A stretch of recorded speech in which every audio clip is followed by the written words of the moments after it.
Aujourd'hui, on va parler d'un sujet très important pour tout le monde. Comment gérer son temps? Chaque personne, dans n'importe quel pays, a 24 heures par jour. Mais certaines personnes avancent vite dans la vie et d'autres non. Pourquoi? Parce qu'elles n'utilisent pas leur temps de la même façon. Et ça, c'est un vrai secret que nous allons découvrir ensemble. Oui, et si vous apprenez le français, gérer votre temps est encore plus important, parce qu'une langue se construit petit à petit, chaque jour, avec des petites actions simples. Alors dans ce podcast, on veut vous aider à comprendre comment organiser vos journées pour progresser plus vite, rester motivé et arrêter de perdre du temps. Avant de commencer, bienvenue à tous. Bonjour, bonsoir, peu importe où vous êtes dans le monde. Ici, vous pouvez apprendre le français facilement, calmement et avec plaisir. Et surtout, nous vous aidons tous les jours à vous rapprocher de votre objectif, parler français. Alors, installez-vous confortablement, respirez et profitez. Tu sais Marie, beaucoup de gens pensent qu'ils n'ont pas assez de temps pour apprendre une langue. Ils disent « je suis trop fatigué, je rentre tard, je n'ai pas de motivation ». Mais ce n'est pas le temps qui manque, c'est l'organisation. Exactement. La première chose à comprendre, c'est que gérer son temps n'est pas compliqué. C'est simplement savoir ce qui est important et ce qui ne l'est pas. Souvent, les gens font des choses inutiles, comme scroller sur le téléphone pendant 1 heure, regarder des vidéos sans objectif ou commencer des tâches sans les finir. Oui, et attention, nous ne disons pas que vous ne devez jamais vous relaxer. Se reposer, c'est très important, mais il faut choisir comment on utilise le repos. Par exemple, écouter un podcast en français peut être à la fois relaxant et utile pour apprendre. Voilà. Et pour commencer à gérer son temps, je conseille toujours une méthode simple, regarder une journée normale et se demander où vais-je? Qu'est-ce que je fais exactement? Est-ce que cette activité m'aide ou me ralentit? Vous serez surpris de voir combien de minutes disparaissent chaque jour sans raison. Et parfois, pour changer sa vie, il suffit de changer 10 minutes. Oui, 10 minutes. Si chaque jour vous utilisez 10 minutes pour apprendre le français, après une semaine, ça change déjà quelque chose. Après un mois, vous voyez une vraie différence. Après 3 mois, vous êtes une nouvelle personne. C'est vrai, le temps est comme un ami. Si vous le respectez, il vous aide. Mais si vous le négligez, il disparaît.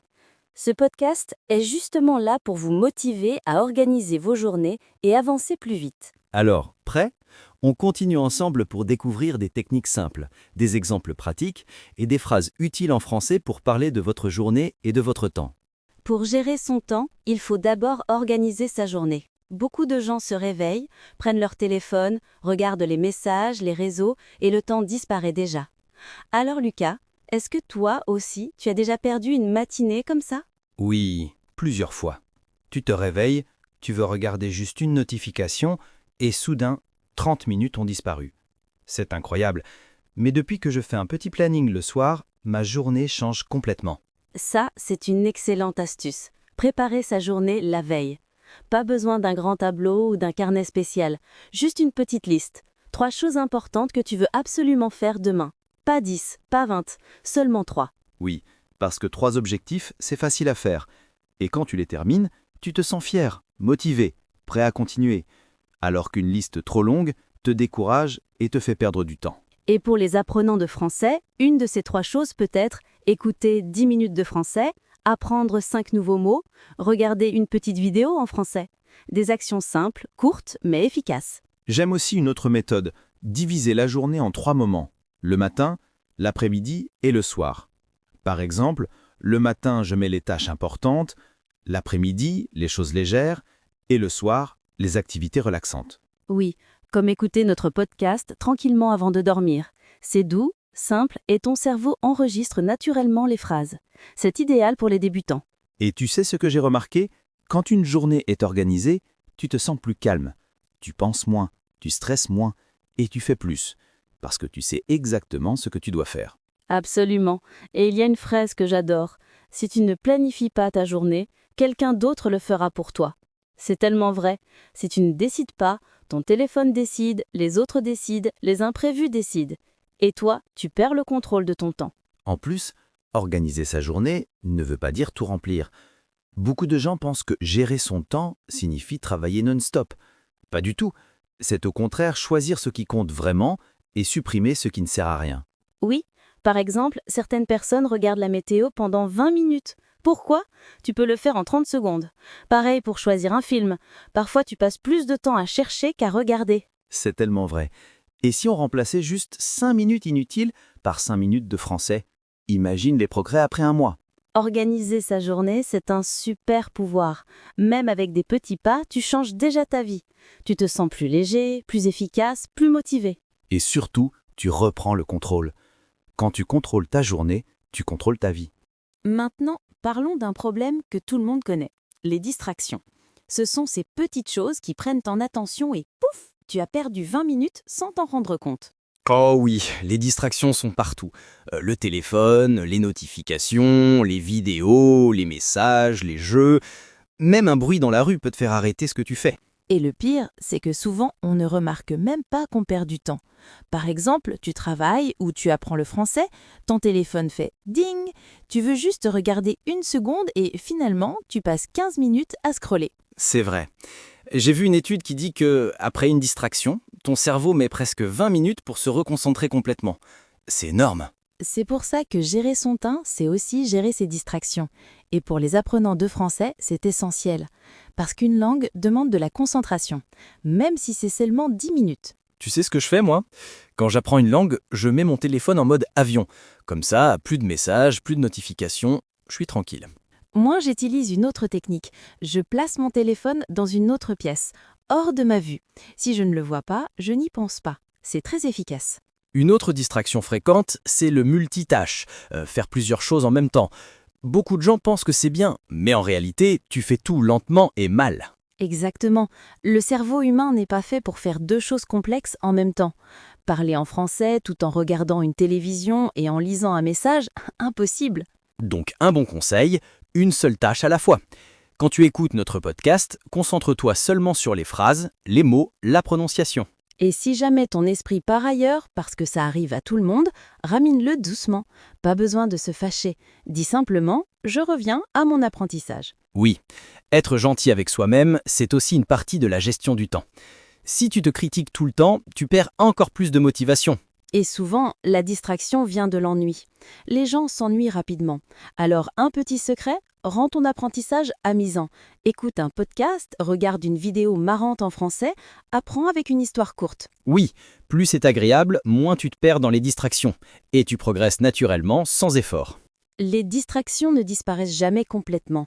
Elles font partie de la vie moderne. Mais avec quelques petites habitudes, tu peux les contrôler et gagner beaucoup de temps.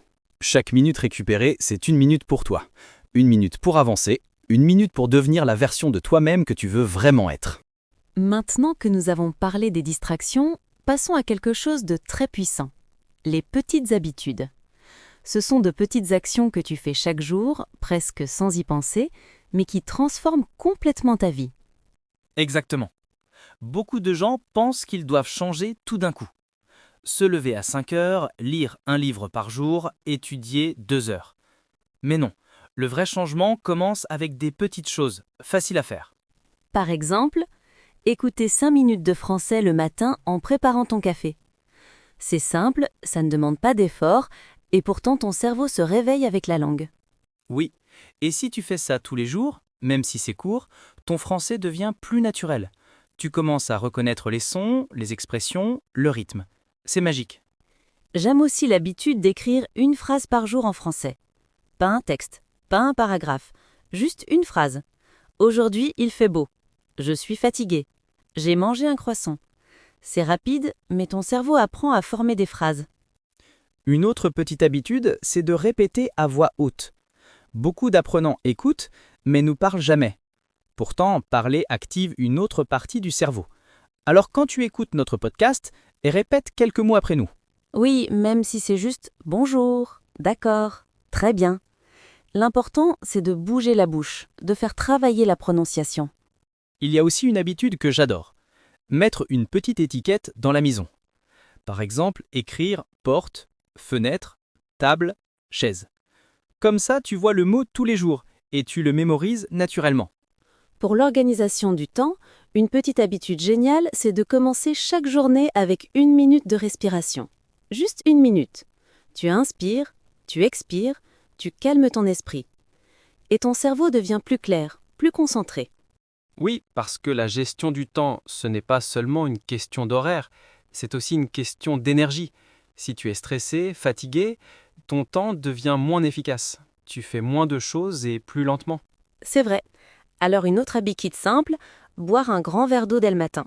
Ça réveille ton corps, ça améliore la concentration et ça te prépare à apprendre mieux. On peut aussi créer une petite routine du soir. Par exemple, écouter une histoire courte en français, écrire ce que tu as appris, ou préparer ton planning du lendemain. Ça te donne une sensation de contrôle et de calme. Les petites habitudes sont puissantes parce qu'elles ne demandent pas beaucoup de volonté. Tu peux les faire même quand tu es fatigué, même quand tu es occupé, même quand tu n'as pas envie. Et à la fin, ces petites actions deviennent de grands résultats. Tu progresses en français, tu te sens mieux organisé et tu prends confiance en toi. On continue avec quelque chose de très pratique, les outils simples pour mieux gérer son temps. Beaucoup de gens pensent qu'il faut une application compliquée, un agenda spécial ou une méthode difficile. Mais non, les choses les plus simples sont souvent les plus efficaces. Oui, par exemple, un simple minuteur, un petit timer de téléphone ou de cuisine. C'est un outil incroyable. Tu décides, je travaille 10 minutes, tu mets le timer et pendant ces 10 minutes, tu restes concentré sans interruption. Cette technique est parfaite pour apprendre le français. Tu peux dire « je me concentre 5 minutes sur des mots » ou « je répète des phrases pendant 7 minutes ». C'est court, facile, mais très puissant. Un autre outil utile, c'est une petite feuille de papier. Juste un papier, pas besoin d'un grand cahier. Tu écris les 3 tâches importantes du jour. Quand tu les fais, tu les coches. C'est simple, visuel, et ça te donne une motivation énorme. Oui, parce que cocher une tâche, c'est comme une petite victoire. Ton cerveau reçoit une satisfaction immédiate et cette sensation te pousse à continuer. C'est une énergie positive. Il y a aussi les applications de rappel, mais seulement si tu les utilises correctement. Parce que si ton téléphone te rappelle 100 choses par jour, ça devient une distraction. Exactement. L'idée, c'est d'utiliser les outils, mais pas de devenir dépendant des outils. L'objectif, c'est de garder ton attention, pas de la perdre. J'aime beaucoup un autre outil, la zone spéciale. C'est un endroit dans la maison où tu apprends le français. Toujours le même endroit. Même si c'est une petite table, un coin du canapé ou une chaise près de la fenêtre. Oui, quand tu vas dans cet endroit, ton cerveau comprend. Ici, j'apprends. C'est comme une routine automatique. Tu n'as plus besoin de penser, tu te concentres naturellement. Il y a aussi la technique du « pas maintenant ». Quand quelque chose essaye de te distraire, comme un message ou une idée, tu dis juste « pas maintenant ». Tu continues ce que tu fais et tu notes la distraction plus tard. Cette technique aide beaucoup les apprenants, parce que souvent tu veux apprendre le français, mais ton cerveau commence à penser à 1000 choses, comme la liste des courses, la vaisselle, le film de ce soir. Alors, pas maintenant, c'est un super outil mental. Et puis l'un des meilleurs outils du monde, c'est la simplicité. Faire peu, mais bien. Une seule tâche, un seul objectif, une seule activité à la fois. Oui, la simplicité, c'est le vrai secret d'une bonne gestion du temps. Pas plus de tâches, pas plus d'applications, pas plus de stress. Juste des actions claires et des moments calmes. Avec ces outils simples, tu peux organiser tes journées, progresser plus vite et retrouver du temps pour toi. C'est incroyable comme des petites choses peuvent changer ta routine. Nous avons vu beaucoup de techniques pour organiser son temps. Mais il reste un point très important, la motivation. Parce qu'organiser sa journée, c'est facile une fois, mais le faire chaque jour, c'est plus difficile. Oui, la motivation n'est pas toujours stable. Un jour, tu es super motivé, tu apprends beaucoup. Le lendemain, tu es fatigué, tu n'as pas envie et tu ne fais rien. C'est normal, tout le monde vit cela. C'est pour ça qu'il faut créer une motivation stable, une motivation qui ne dépend pas de l'humeur. Une motivation qui vient de petites habitudes, de petites victoires et de choses simples. Par exemple, se rappeler pourquoi tu apprends le français. C'est très important. Tu veux voyager, travailler, étudier, parler avec quelqu'un? Chaque personne a une raison, et cette raison peut te donner de l'énergie. Oui, j'aime bien écrire ma raison sur un papier et le mettre sur le mur. Comme ça, tous les jours, je le vois. Ça me rappelle mon but, ça me donne envie de continuer, même quand je suis fatiguée. Une autre chose qui aide beaucoup, c'est de célébrer les petites réussites. Parfois, tu apprends seulement 2 nouveaux mots, mais c'est déjà une victoire. Parfois, tu écoutes 5 minutes de français. Victoire aussi. Chaque petit progrès compte. Et les apprenants oublient souvent ça. Ils veulent parler vite, parfaitement, comme un natif. Mais ce n'est pas réaliste. Une langue s'agrandit comme une plante, petit à petit, doucement, chaque jour. Et pour rester motivé, il faut rendre l'apprentissage agréable. Par exemple, écouter notre podcast pendant que tu bois un café. Regarder une petite vidéo amusante en français. Choisir un sujet que tu aimes. Sport, musique, cuisine. Oui, l'apprentissage doit donner du plaisir. Si tu te forces trop, tu arrêtes rapidement. Mais si tu aimes ce que tu fais, tu continues naturellement. Il y a aussi l'importance du rythme. Tu n'as pas besoin d'étudier longtemps. 10 minutes, ça suffit. Mais 10 minutes chaque jour, c'est très puissant. Exactement. 10 minutes d'attention valent plus qu'une heure de travail sans concentration. Le cerveau aime les petites doses régulières. Et surtout, il faut être gentil avec soi-même. Si un jour tu n'apprends pas, ce n'est pas grave, tu reprends le lendemain. Pas de stress, pas de culpabilité. Oui, la motivation, c'est aussi l'amour de soi. Se dire « j'avance, je progresse, je fais de mon mieux », ce genre de phrase te donne de la force. Et n'oublions pas le soutien. Écouter un podcast, suivre un canal, apprendre avec une communauté. Ça aide beaucoup. Tu te sens accompagné, encouragé. Avec ces petites idées, la motivation devient quelque chose de doux, de stable, de naturel. Elle reste avec toi et elle t'aide à gérer ton temps et à avancer dans ton apprentissage. Maintenant que nous avons parlé de motivation, il reste une question importante. Comment créer un planning qui fonctionne vraiment ?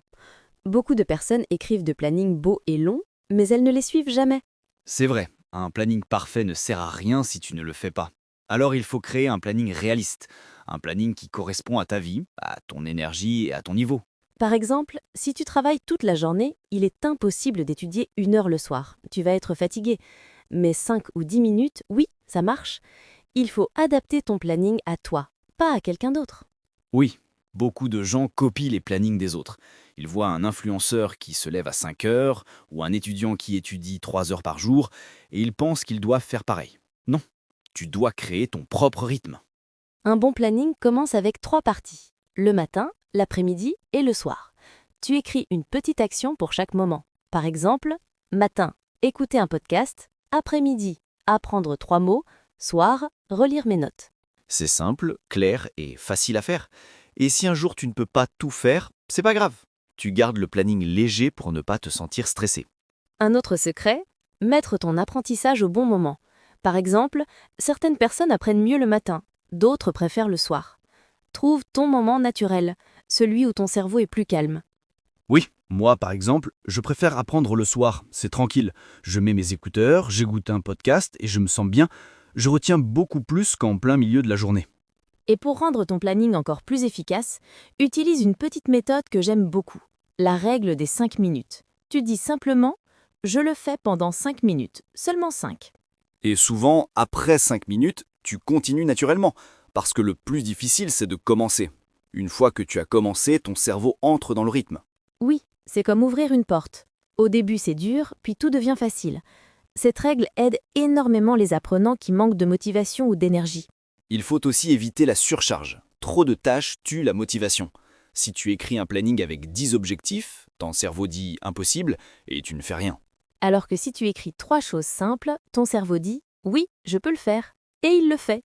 C'est pour ça qu'un planning réaliste est beaucoup plus efficace qu'un planning ambitieux mais impossible. Et n'oublie pas, chaque jour est différent. Tu peux adapter ton planning selon ton énergie, ton travail, ta vie. Le planning doit t'aider, pas te fatiguer. Un bon planning, c'est comme un ami. Il te guide, il te soutient, il te donne confiance. Et surtout, il te fait avancer un peu chaque jour, calmement, sûrement, naturellement. Nous avons parlé de beaucoup de choses aujourd'hui. L'organisation, la motivation, les distractions, les petites habitudes, et tout ça a un objectif simple, reprendre le contrôle de son temps. Parce que quand tu contrôles ton temps, tu contrôles tes journées. Et quand tu contrôles tes journées, tu contrôles ta vie. Oui, et ce qui est magnifique, c'est que tu n'as pas besoin de faire des choses énormes.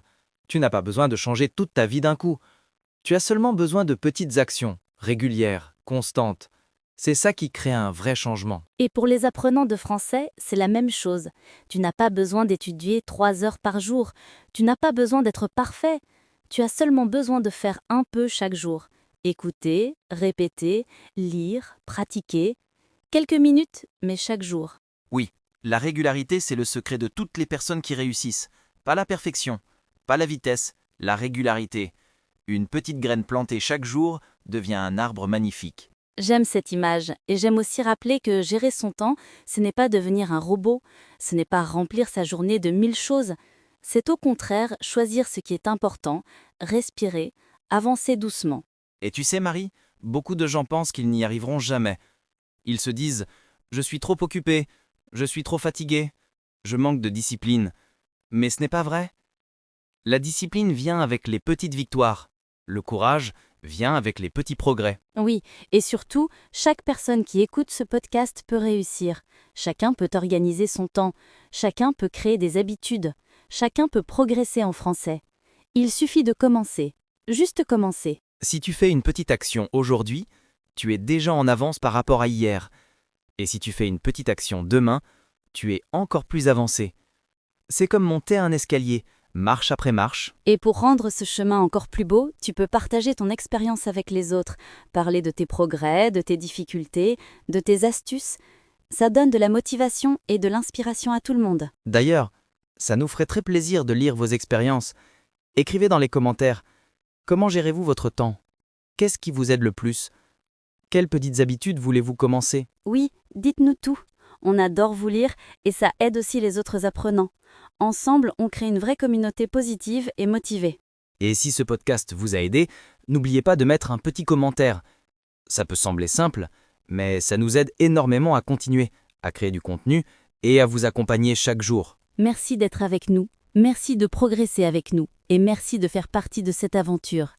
Continuez à avancer, doucement mais sûrement. Votre temps est précieux. Utilisez-le pour construire la vie que vous voulez.